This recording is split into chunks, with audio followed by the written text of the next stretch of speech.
Hey guys, welcome to Aparupa's kitchen.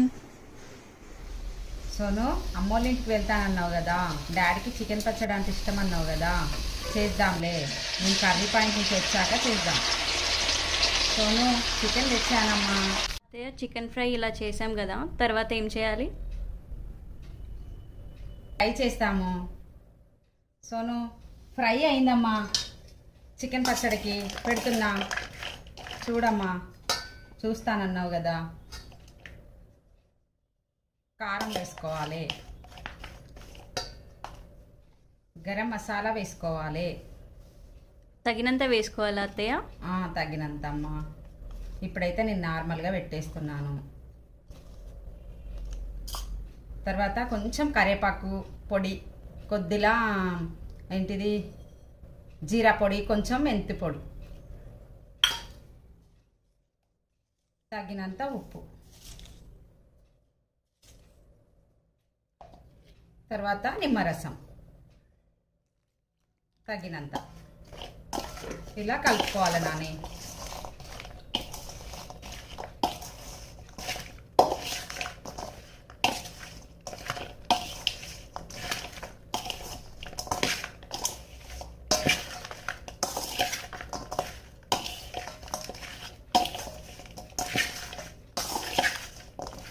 Chicken pieces ఎలా ఉండాలి అత్తయ్య?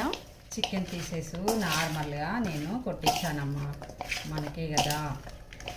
కానీ వేపడం కూడా బాగా చాలా వేపుకోవద్దు, అవి చాలా గట్టిగా అవుతాయి. కాకుండా నార్మల్గా కొంచెం మెత్తగా ఉండేలాగా మనం వేయించుకోవాలి, తినడానికి మనకి బాగుంటుంది. ఈ ఫ్రై చాలా ఫ్రై చేస్తే ఎలా ఉంటుందంటే అది గట్టిగా అయిపోతుంది పీసెస్. ఇలా కలుపుకున్నాక ముక్కలు ఫ్రై చేసిన ఆయిల్లోనే మనం కొంచెం వెల్లుల్లి పేస్ట్ తగినంత వేసి వేపుకోవాలి, పచ్చి వాసన పోయేదాకా. తర్వాత ఆ ఆయిల్ ఈ చికెన్ పీసెస్లో కలిపిన వాటిలల్లో ఈ ఆయిల్ పోసేసుకోవాలి.